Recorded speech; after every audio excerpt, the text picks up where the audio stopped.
Good evening. My name is Nikhila. I'm a dental student. My information about Islam is really less. Whatever I know is because of my friends. My question is, I've read this poster. They say that music and dance is not accepted in Islam. Why is that? I mean, you cannot say it's generally also you can listen to music or singing or dance or whatever. You cannot just say like only for Bharatnatyam or for any form of dance you have music. In general music also we have you when you praise God, when you show your emotions. Why is it said that music and dance is not allowed? Sister asked the question that why is it in Islam that music and dance are prohibited?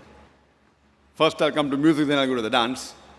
As far as music is concerned, our beloved Prophet Muhammad said that the musical instruments, as a general rule, they are prohibited, except he gave permission for the duff, that is the one-sided open drum, called as duff or duffli.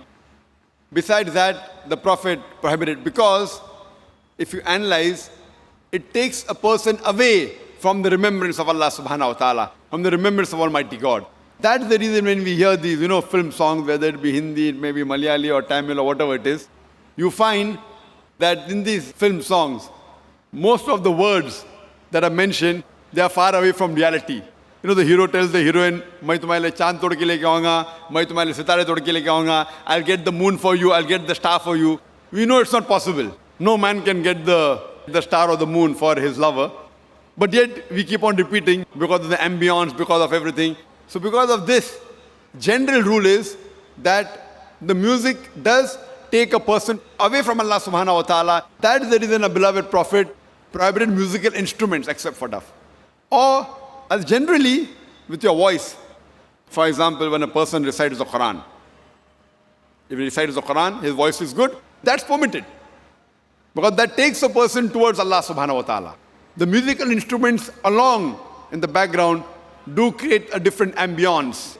Otherwise, singing per se, it is mubah, optional, as long as the words of the song, they take you towards your Creator Allah subhanahu wa ta'ala.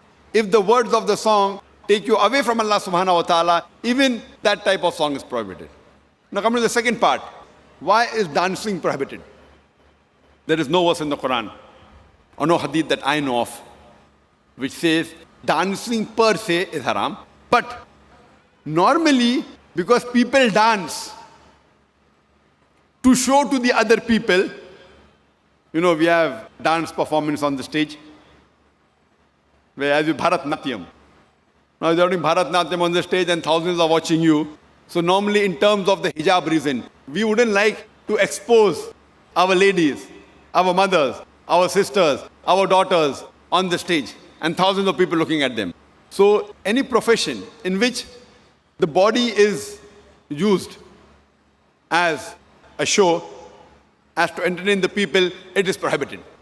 That is the reason dancing in public or dancing in parties where we have opposite sex mixing, many a time the rules of dancing, they conflict with the rule of the Islamic Sharia.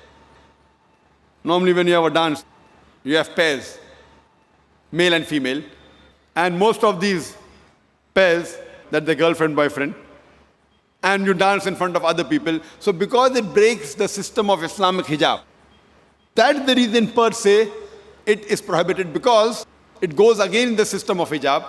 So you have to realize that many a time when you dance in public, you go out for parties and you move around. Otherwise, with you and your wife, you can do what you want as long as it doesn't go against the Sharia. Alone in closed doors, husband and wife, what they want to do, as long as it doesn't go against the rules of the Quran and Sahih Hadith, there's no problem. But because most of the time dancing exploits the body, it includes singing, dancing, you go on the stage and other people are watching, so it breaks the rules of Sharia, of the hijab. And you can hear my video cassette, Women's Rights in Islam, Modernizing Outdated, which speaks in detail. Why do we Muslims protect, why do we love, why do we revere our women for? Because we love our women, that's the reason we protect them, and we don't want to exhibit them. That's the reason professions which involve singing in public, or dancing, or modeling, these professions are prohibited for a lady. Hope that answers the question.